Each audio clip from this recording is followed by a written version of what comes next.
Hello crafters, I'm Jan B and I'm an independent Stampin' Up demonstrator. Today I'm going to show you how I store my ink spots. I got the original idea from Carol B Crafts, and then after I'd seen her video I saw another one by another demonstrator who was able to get hold of a Stamparatus early.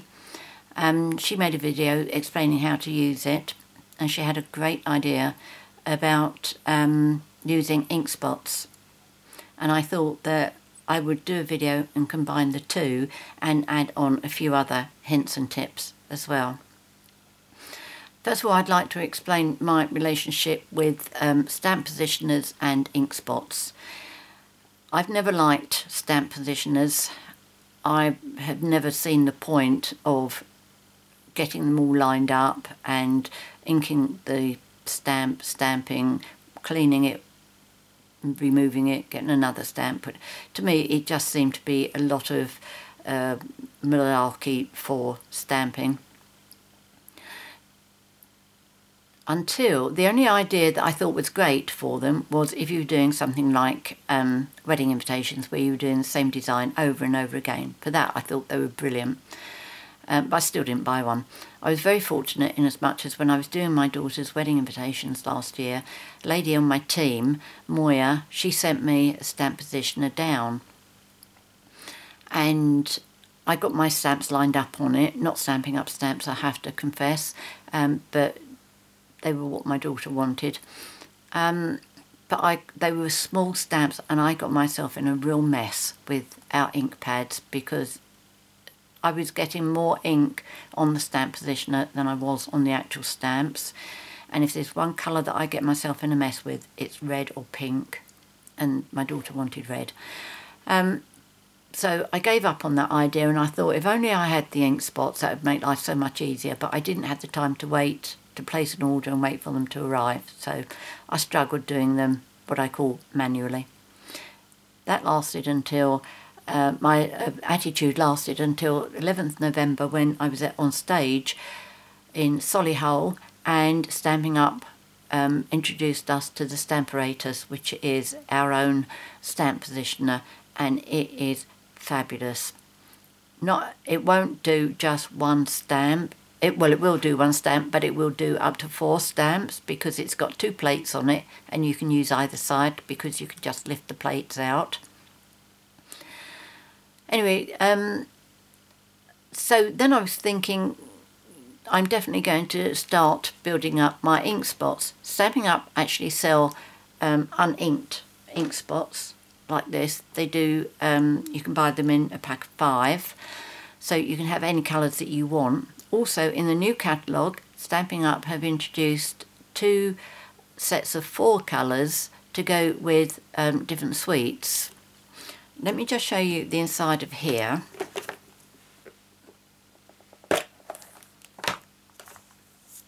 Okay, so that's how I'm going to be storing mine. When I ink my blank ones up like this, I punch a circle of the colour. I might put on there the actual name of it, I don't know.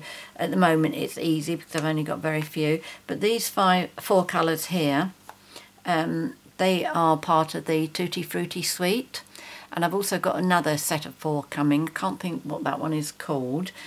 And the black one came in one of the all-inclusive kits that I bought. If I've got time I will show you how I ink those up. But these here, now this is the additional bit that I did to Carol's. I've had to readjust the measurements so I could get these in, but it does mean that to get these out it is just a 1-finger job, unless you've got really tiny fingers and you can grip. I mean, they do come out, but it's not particularly comfortable doing it like that, so you know, you just lift them out like that. And in here I've got these channels, okay, all the way along, and I've also got a little bit there to stop them going walkabouts up the top. Storing them like this also, it makes it nice and easy to store them upside down, because once it's closed I know that that has got to go down facing downwards, and then I'm all okay. But these, I will also show you how I make these. These are from our little daubers, okay, like this. And it's just a question of removing that. I'll show you how I do that and what I do to make it all nice and easy. And then you put a Velcro dot there, and you put a Velcro dot on the bottom of your ink pad, and then you just marry the two up, take your lid off. I haven't broken mine yet. And then you just stamp like that. I mean, how easy is that? Really good to help keep yourself clean. But the thing is, I don't want just one, because when I get my Stamparatus and I start using it, if I want to use more than one colour, I don't want to have to keep moving it from an ink pad. So I'm going to have, well, I think I can get 7 in there easily. So that's what I'm going to be doing. So first of all, I'm going to show you how to make that white insert. And as long as I haven't taken too long with that, then I can move on and show you the other bits and pieces. So first of all, the card pieces that you're going to be needing. The long piece is 11¼ inches by 4¼ inches, which is 28.5 by 10.8 centimetres. Then you need one piece that's 7¼ inches by 2 3/8 inches, which is 18.4 by 6 centimetres. And then you need another piece that's 7¼ inches by 4 7/8 inches, which is 18.4 by 12.4 centimetres. And then you need a piece of DSP to cover your box with, and the vertical, the bit that goes across the top, and I'll point that out to you in case you've got a design that has a direction to it, that is 6 3/8 inches by 7 inches vertical, and that is 16.2 centimetres by 17.8 centimetres. I'm using a retired designer series paper. I've got other boxes to show you, because I'll show you what else I store in these, because I've got so many left over, plus the fact I don't want to use my new DSP on my boxes. So mine are all retired. So first of all, I'm going to show you the scoring that you need to do, and we need the 2 long slim pieces for that. So I'll bring my scoreboard up, and I'll start with the long one first. Now, because there are some measurements that I've got to give you on here, I'm going to go right the way through with the inches, and then I'll come back and I'll do the centimetres. All the measurements of the cardstock and the score lines will be in the box below, so if you don't get a chance to write it all down, don't worry. So first of all, inches. You're going to score at 1½ inches, 2½ inches, 3 7/8, 4 7/8, 6 3/8, 7 3/8, 8 3/4, 9 3/4.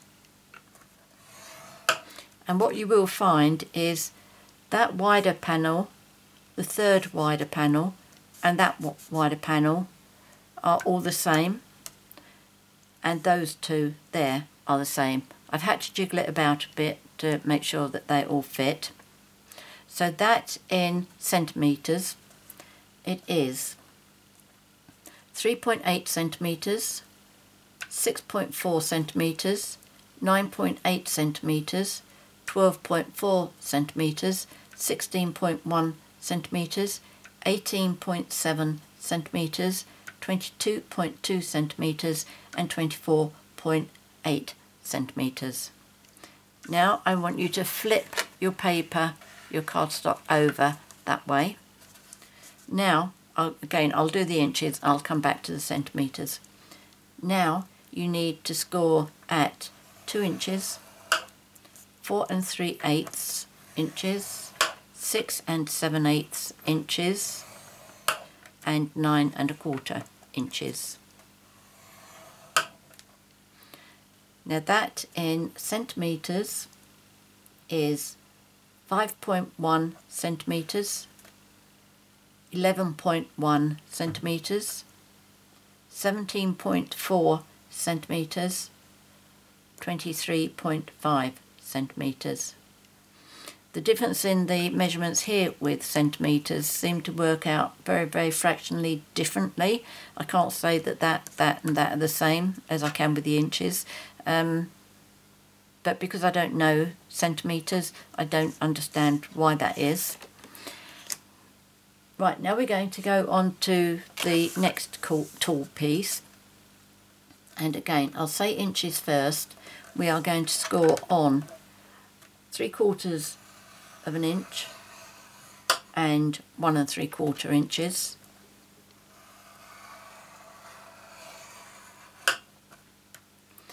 And that is 1.9 centimetres by 4.4 centimetres. Now we're going to flip this over again. Okay, I want you to flip it that way because that panel there is narrower than that one. So if you get, when you did it like this, you finished up with this one is a narrow one. That one's 3/4 of an inch, and that one should be 5/8 inches. Okay, so we need to keep them in that position. So turn it over like that. So the next line you are going to score at is 1 1/4 inches, which is 3.2 centimetres. Okay, so that's all we need the scoreboard for. Now obviously on both pieces we've got valley and mountain folds. It's the mountain folds that you fold upwards. Okay, so that's mountain and mountain. So I'm going to do those. Make sure that your edges line up all the way as you go, and then give it a good crease. So that one, which means you're going to do one, miss that one because that's a valley, and then do the next one, and then do the next one, which is a mountain, and give that a good squash, and then miss one, and then go to the next mountain, and give that one a good burnish, to use the correct name, then go to the next mountain. I'm going to turn this over, otherwise I can't make sure that those two are matching. And next mountain.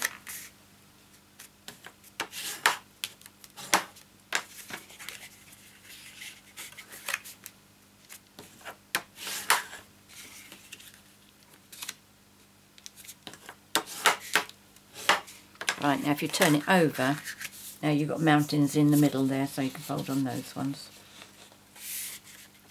Did I go down too far then? No, I don't think so. I'll show you again on the next one.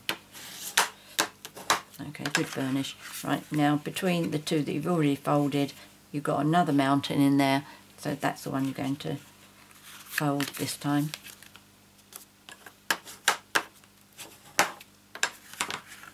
Then up to the next one.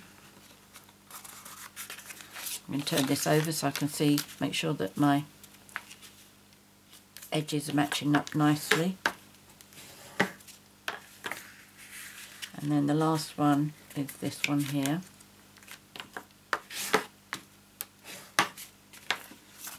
Right, while we're folding and burnishing, we might as well do this one. So you've got a mountain and a mountain and the valley. So do the two mountains.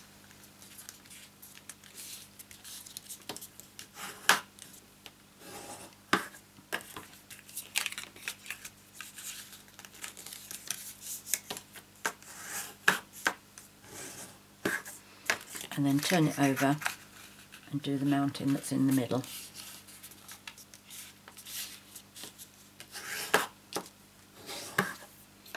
Okay, so we're going to adhere that one together like that,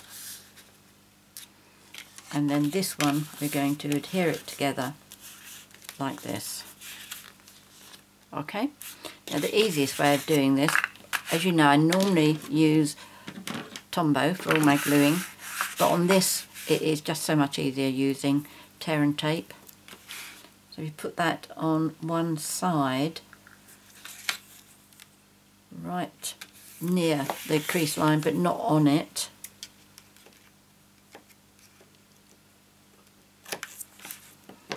And do that on one of the inside folds on each of them.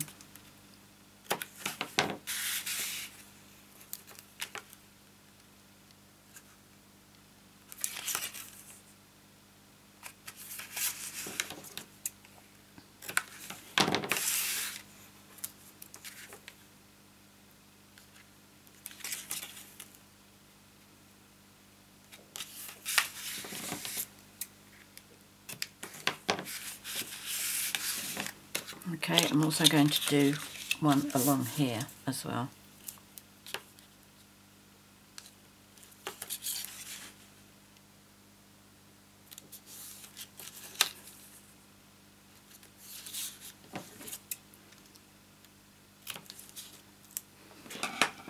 Right, now as I'm working on this one, I'll do this one first. So just give it a squash down with your fingers just to make sure that this comes up nice and easily, and then just fold it over like that, then use your bone folder to give it a really good burnish to make sure it really adheres down brilliantly.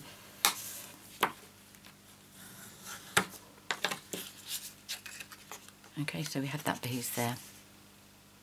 The narrower bit is the bit that's going to go to the outside of your box. Now we're going to do these. You see why I say this is just so much easier doing it like this. You just fold on where that line is, stick it down, and then just give it a really good burnish. I do know that you can tear this tear and tape, obviously. I just prefer to cut it. I just think that you get it's much neater, plus that I tend to be, I don't know whether I'm heavy-handed or something, but quite often when I try tearing it, I actually pull up some of the paper that it's stuck to. Don't ask me how I do it, but trust me, I find it easy.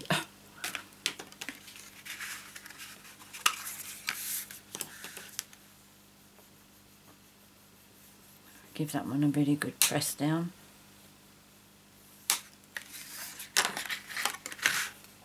And then the last one.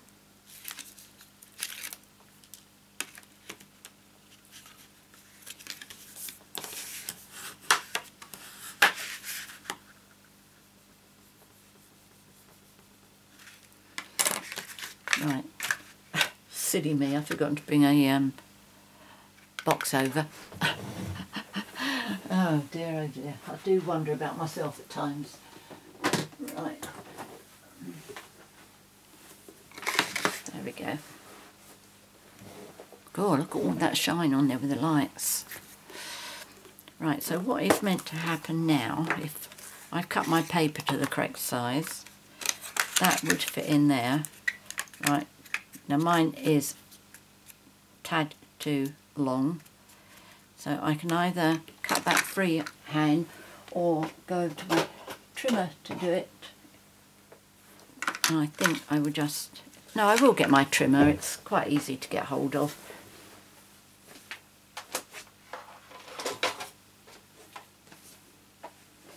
I know that if I tried doing it freehand, I'll get a very crooked line and I won't be happy with it at all.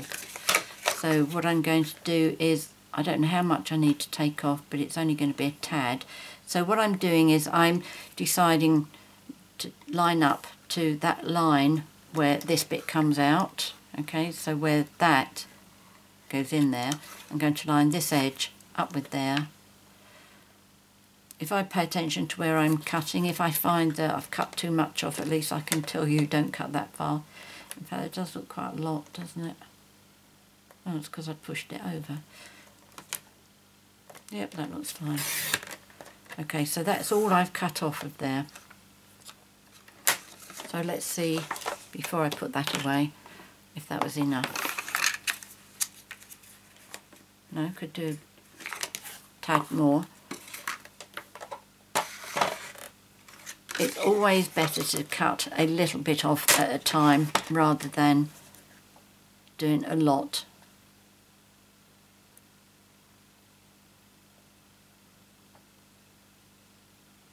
Let's try that one again. So I'm making this end smaller. Okay, so there's that one. Oh, brilliant, absolutely brilliant. So, how big are these? Let's measure it, see if I can give you a measurement, how much you'd need to... Mind you, it'll vary on all of us, I think. So I have taken off about 1/8 of an inch. I'm not sure why that happened, but I think probably it's I didn't cut it correctly. But there we go. Let's just make sure that the ink block fits in. Okay. Yes, that's fine. It's not pushing it over that way. So, yep, that's going to be fine. Right, so the next part we need to do is this. Actually, make sure this goes in. That's a tad small. I'm certainly not going to put that through my trimmer because it means doing it double thickness.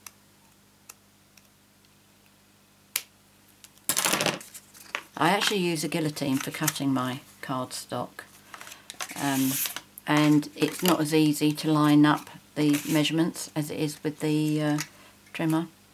Right, so now what we want to do is the big side is going to be adhered on there like that. Okay, and I think it's easiest if we put a tearing tape down there. So I am going to do it as close to the fold without actually touching the fold, the folded score line. In fact, it's a bit further away than I planned, but never mind. It's certainly close enough.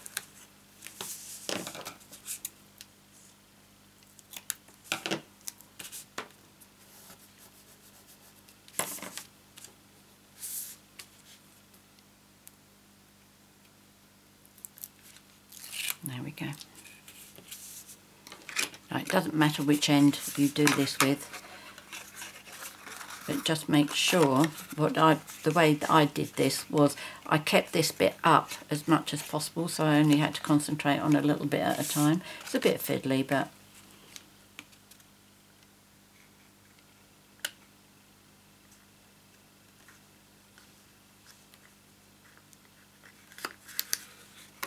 right, once you've got one down, it should just follow through. Let me just hold this up. Yep, I think that should be okay. Let me check it before I push it down too far. Yep, that's good.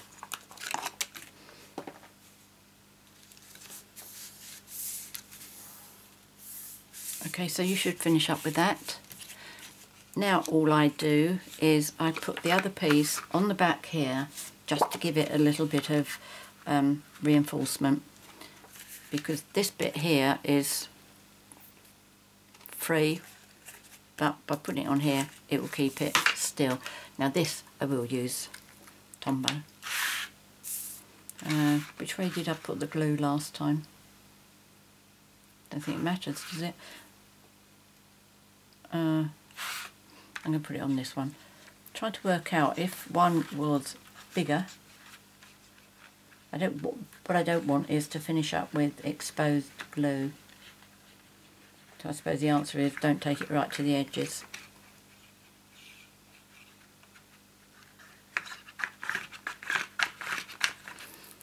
certainly doesn't have to be all over. I mean, you could use fast fuse on this bit if you wanted, or tear and tape. Just line all that up.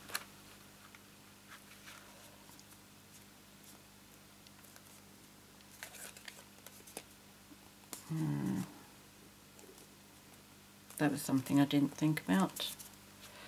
This bit is coming over the edge, but that's okay. That's quite easy to cut off, I think. Do I need to? Yes, I do. Okay, so the little bit that I've got coming over the edge there, I'm just going to cut that off by hand. Oh, here's my big scissors.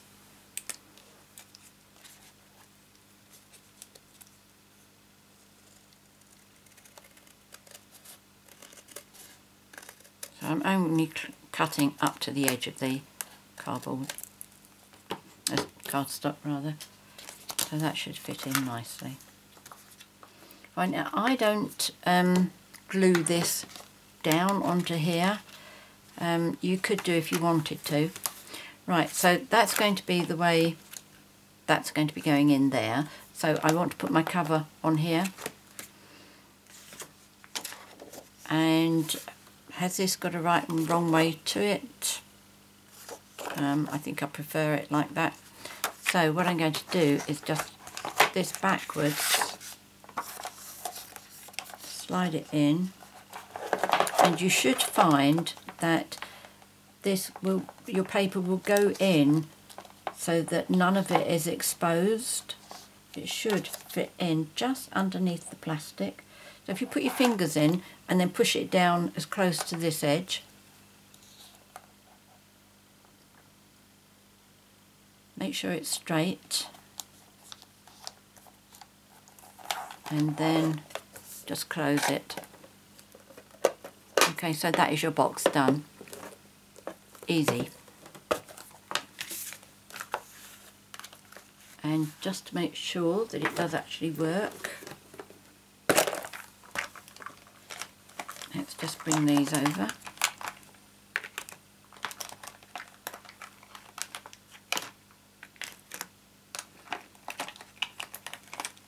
Oops. Be patient, do one at a time.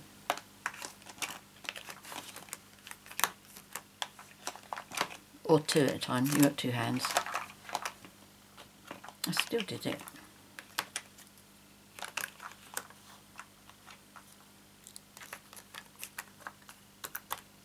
That one's upside down.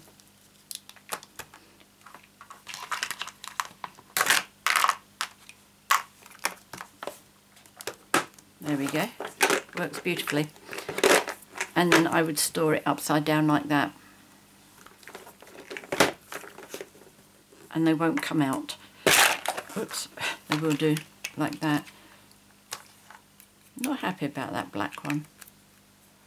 It should be on the top of that one. But I found that that black comes off quite easily, but today, since I've been videoing, that's coming off easily as well. All the others are fine. Oops, don't let that happen either. But there we go. That's my idea. Oh, that's that one there. Now, I'm not going to show you what I did on here. The words I just did on my PC, and then die cut with it with the stitched shape framelits, and I layered it on some, this is Sahara sand, so I laid it on a scalloped oval that I also die cut with the layering oval dies. So that's those. Oh, I've also got it on the side as well, because I do on all of mine. First of all, I'm going to show you this. This is a blank spot, and I'm doing this in crushed curry. I don't know whether you do or not, but whenever I buy a new ink pad, I always buy the refiller, the re-inker rather. Not only are they good for making sure that you keep your pad nicely inked up, there are so many other techniques that you can use these for as well. My favourite being the baby wipe technique, and oh, the marbles as well. I love that one. The one that I've seen but haven't tried, and I'm very unlikely to try, is the shaving foam. I don't really like the idea of that. Now, as you see, I'm just running my re-inker from side to side, and you will see that it has started to seep down.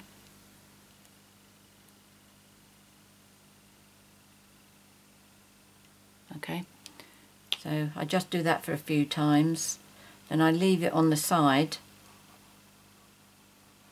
and give it a chance to soak down properly, because what I don't want is to over ink. The only disadvantage that I can think of about these little ink pad, the ink spots, is I haven't tried them yet, but I imagine they must need refilling regularly. But pardon the pun, but watch this spot and I'll let you know how I get on with them. Right, the other thing that I wanted to show you was what I do with these. I take a pair of my tweezers and then I get this sponge off. Sometimes it will all come off nicely, other times it won't. And of course this is a video, it's not going to come off nicely at all.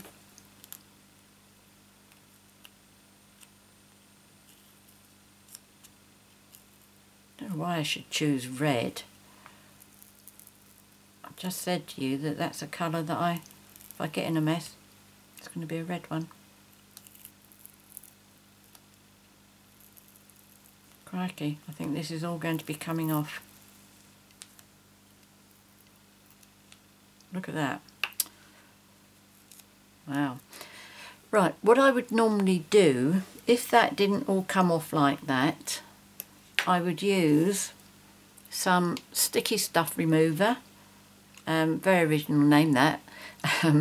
But this is absolutely brilliant, and I just put a little bit in there because you have to assume that it's still got a bit of this sponge in. Don't know, can we get a little bit stuck in there? Okay, so just imagine that's stuck in there, you can't get it out. Just fill that up, just enough to cover the bottom there, and just leave it to the side for minutes. It doesn't take long at all.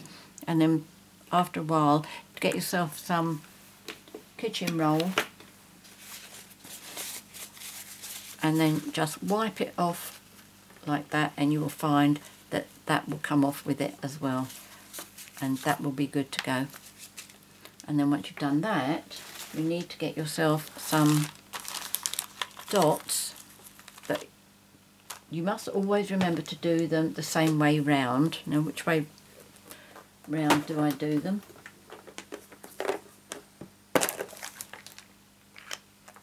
I don't know what they call these. That's the hook. That bit's going to get the hooks, but I don't know what they call the other bit that I put on the ink box. I call them the soft bits. So we want a rough one.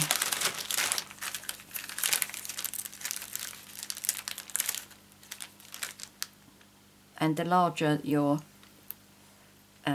dot, the better. Okay, so that's that. Let me just show you the other ones, the other boxes I've got.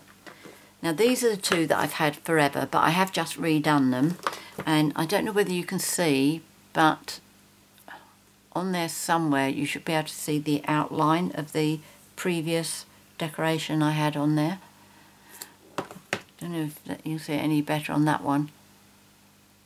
Yeah, I think you, oh yes, you can see that. But you know, it's my storage here, and so it doesn't matter. And as I said before, I do put them on the spines here, but then all these others I do stand up on my shelf. So what I have, the way I'm doing this, is all of my doilies I have in these little bags. Now these bags were on the year-end sale, and I bought quite a few of them. They're not on the clearance rack. Whether they will do at some stage or not, I don't know. But if you can't get hold of these, what we have in the catalogue are these, but I don't know how see-through they are. And I think you need something that's see-through, or at least I do. But what we do have are those cellophane bags, which are the same size as our envelopes, which are more or less the same size as the bags. So the cellophane bags would be fine. But what I would do is, because you've got the little strip there that you pull off, so you can fold the flap over to close it down to seal it, I would just cut off just underneath that, so you've still got that flap, because that flap does make it easier to slide things in. Okay, so that's one thought for you. I did one of these. This is from our small treat, mini treat bag dies, and I wanted to know how close that was to being the same size as this, and it's nowhere near close. Okay, so that wasn't an option. So that's that. And the other thing I wanted to show you was the uninked Stampin' spots. Pack of 5 for £8.25 or €11. So there we go. I think I've shown you everything in the catalogues. So that's the doilies. These are my rhinestones, pearls, enamel dots. Oh, these are the new ones that we've got, the glitter and clear epoxy shapes. So I know which one I need to go to get my bits. They're the fancy rhinestones, basic pearls, basic rhinestones. Okay, so that makes life much easier. Now the ones you won't have seen on screen at all, those you might have done, are the ones that I keep in front of me all the time, and that's these four. If you want, did I write this down? No, I didn't. Yes, I did. If you want to put this DSP inside one of these, the measurement you need is 5 3/4 inches across the top and 7 inches down there, which is 14.6 centimetres and 17.8. And you may ask why I don't continue the sheet over there. Partly because that's using an awful lot of designer series paper, plus the fact that because I'm so used to this with the stamps, I see it's open with the stamps and I can see at the back what's in there.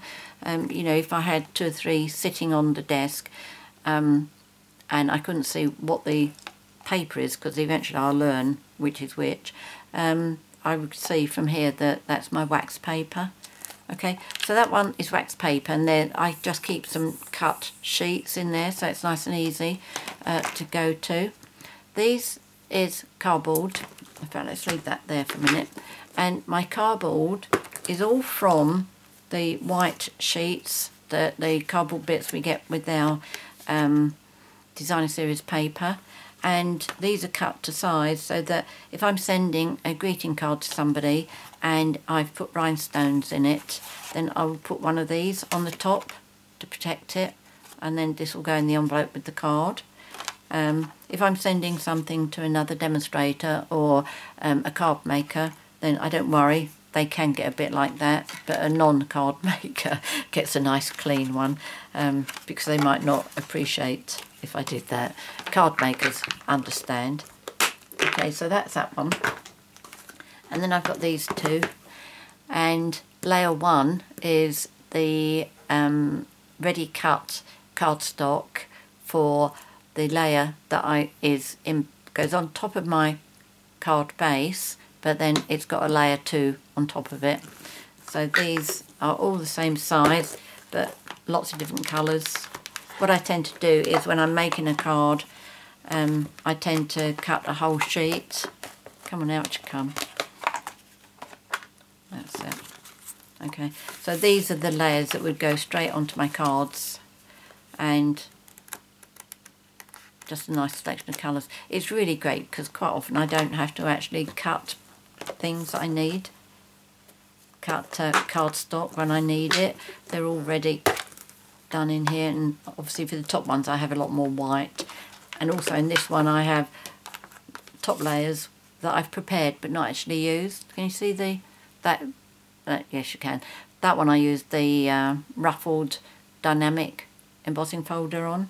There's a Christmas one there. Shame, because that will be retired by the time next Christmas. That one that I did for a project but never used. It's such a shame just to get rid of all these, so save those. And the last one to show you is, I haven't thought of a box for this one yet. It outgrew the box. And these are my card bases. Again, when I'm cutting a full sheet, because you get 2 out of each sheet, I use one, fold the other, and it goes in there. Okay, so I hope those little hints and tips you find very useful. The cards and the layers obviously are standing up in a box in front of me, as is the wax paper and also the cardboard, because they're the ones that get used frequently. But the others are on shelves elsewhere. And I just thought that maybe I'll do a box to keep these in as well. That'd be useful, wouldn't it? So, I don't know. I love being organised. So these are, as you can see, all retired papers. But this was really the beauty of today's show, the ink spots box. So I hope you like it, and I hope you give it a try. I hope you find it really useful too. I'm just going to move those all out of the way because it's a little bit high. Just show you this one. Hold it so it's not, in fact, let's hold the one that we've done as well today. So, as I say, I hope you've enjoyed today's project, and I hope you give it a try. If you have any comments to make, please leave them in the box below. I'm always happy to help out if I can. If you'd like to purchase any of the products that I featured here, apart from the retired designer series papers, there'll be a link in the box below that'll take you to my 24/7 online Stampin' Up shop. If you've enjoyed my video and you would like to be notified each time I upload a new one, which is normally Wednesdays and Sundays, please subscribe to my YouTube channel by clicking the subscribe button. And finally, I will put all the measurements and all the products I've used in the box below, so if you've missed anything you don't have to flick through the video to find it. It'll all be down there for you. And I think that's probably about it. Many thanks for joining me today. Until next time, happy crafting. Cheerio.